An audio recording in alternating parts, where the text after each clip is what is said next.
Assalamualaikum warahmatullahi wabarakatuh. Alhamdulillahirabbil alamin.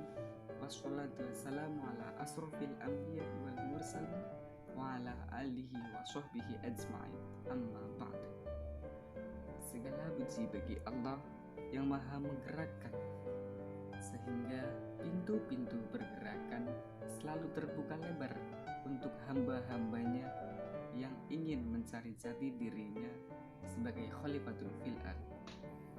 Salawat serta salam telah kami curahkan kepada junjungan kita, Bapak pergerakan yang sudah membawakan kita dari zaman onta sampai zaman Toyota, yaitu Nabi Agung Muhammad Shallallahu Alaihi Wasallam.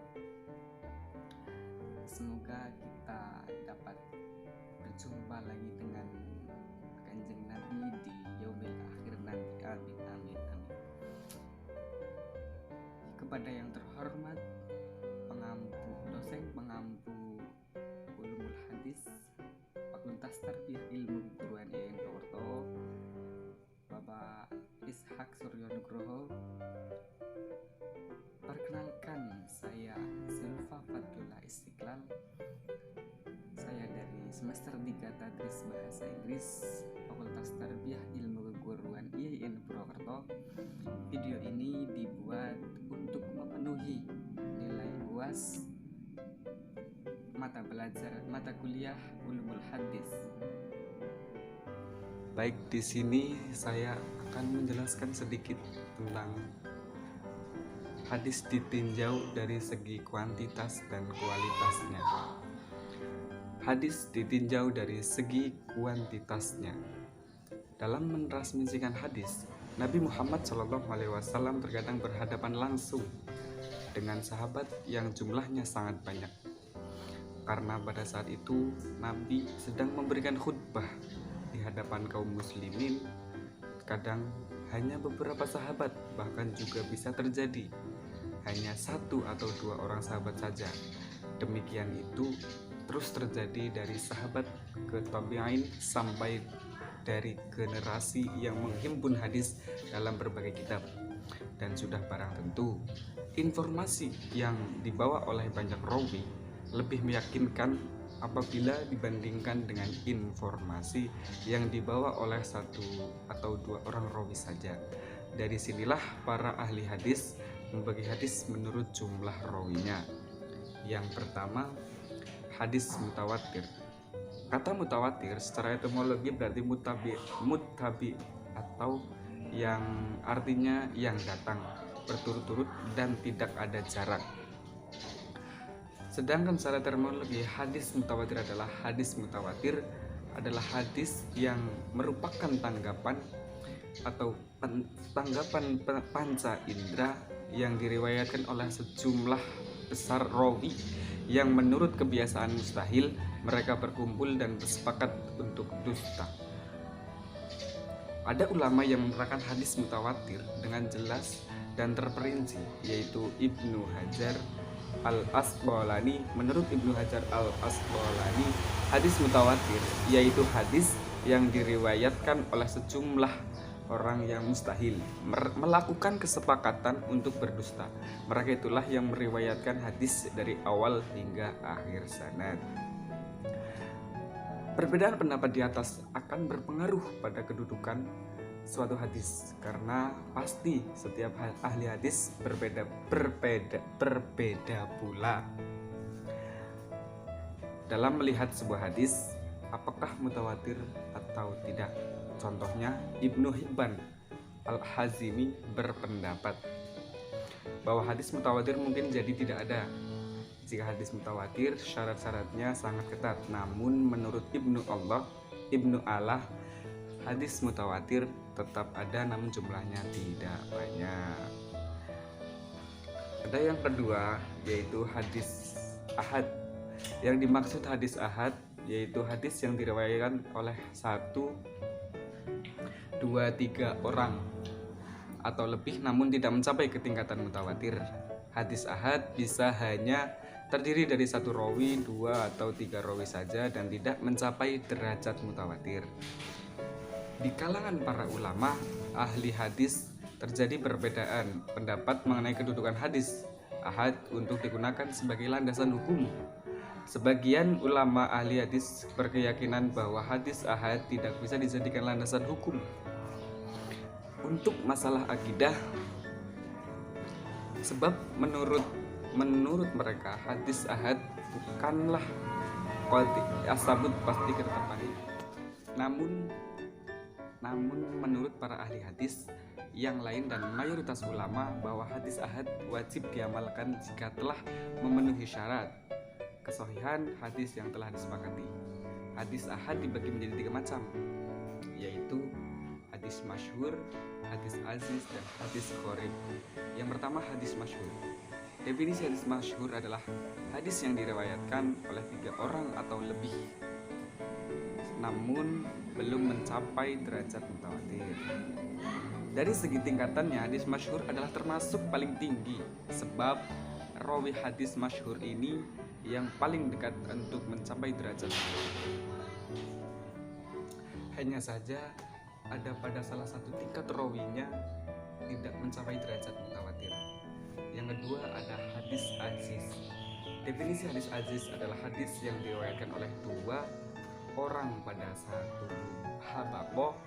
Kemudian pada habakoh selanjutnya banyak rawi yang meriwayatkannya. Dari definisi tersebut di atas, jelaslah bahwa yang dimaksud dengan hadis aziz yaitu hadis yang pada salah satu atau setiap tobakoh tingkatan rawi hanya dijumpai 2 rawi saja. Suatu hadis yang dikategorikan sebagai hadis yaitu pada tiap-tiap tobakoh hanya terdapat 2 rawi saja. Pada satu tobakoh tingkatan hanya terdapat 2 rawi meskipun tobakoh yang lainnya lebih. Yang ketiga ada hadis gharib. Secara etimologi, kata gharib dari ghoroba yaghribu yang artinya menyendiri, asing atau terpisah. Sedangkan secara terminologi, hadis gharib adalah hadis yang diriwayatkan oleh seorang rawi di mana untuk pacaran sanad itu terjadi.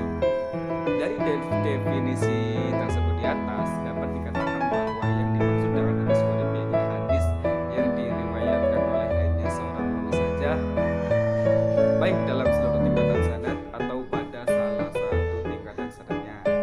Adapun yang dimaksud dengan sanad menyendiri pada suatu hadis yaitu rawi yang meriwayatkan hadis secara sendirian tanpa ada rawi lain.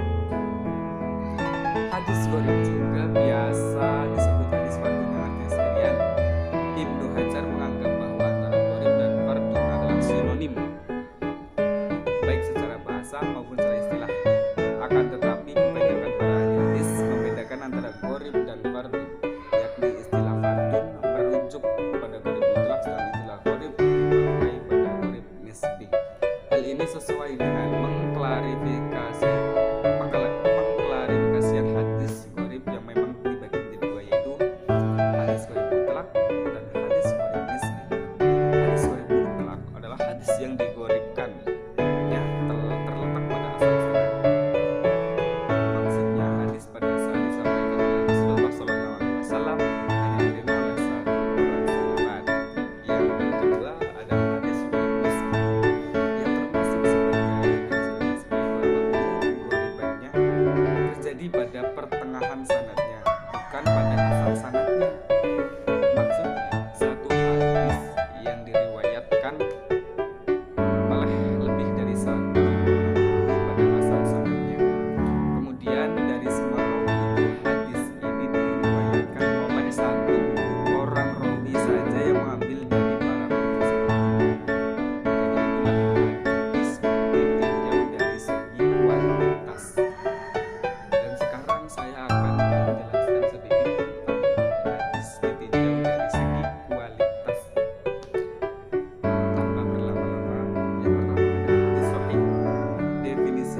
sahih di atas, dapat dijelaskan bahwa hadis sahih adalah hadis yang memenuhi syarat-syarat berikut.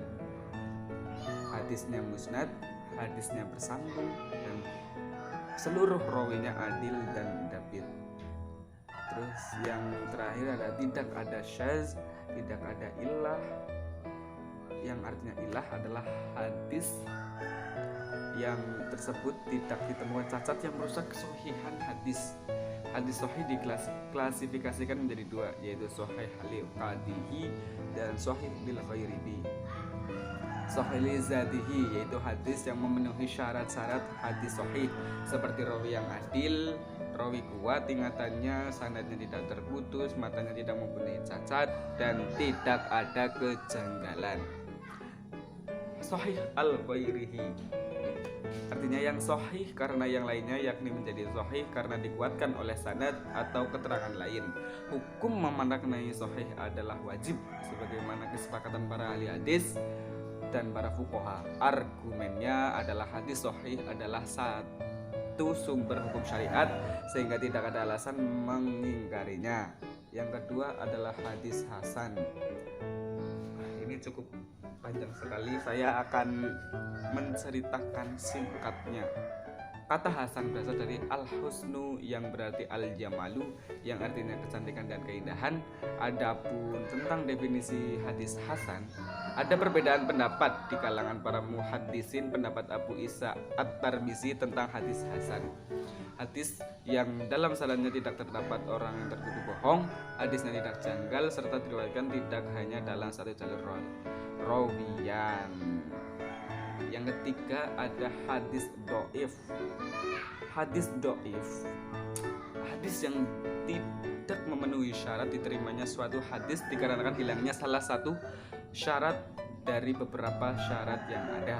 Dari definisi tersebut di atas dapat dikatakan bahwa jika salah satu syarat dari beberapa syarat diterimanya suatu hadis tidak ada, maka hadis tersebut diklasifikasikan ke dalam hadis doif.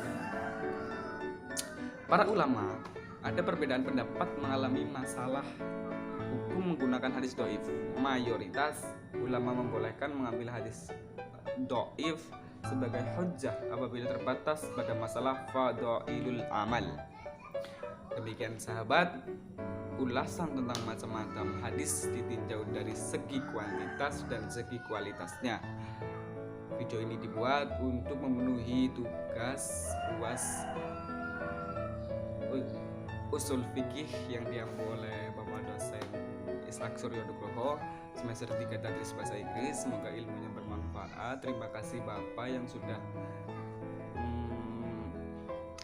membimbing kami dari awal hingga akhir ini. Saya dari semester 3 Tadris Bahasa Inggris, saya Indro Werto. Mohon maaf. Cukup sekian dari saya. Jika ada kesalahan itu dari saya, jika ada kebenaran itu datangnya dari Allah Subhanahu wa taala. Wallahul muwaffiq ila aqwamit thoriq. Wassalamualaikum warahmatullahi wabarakatuh.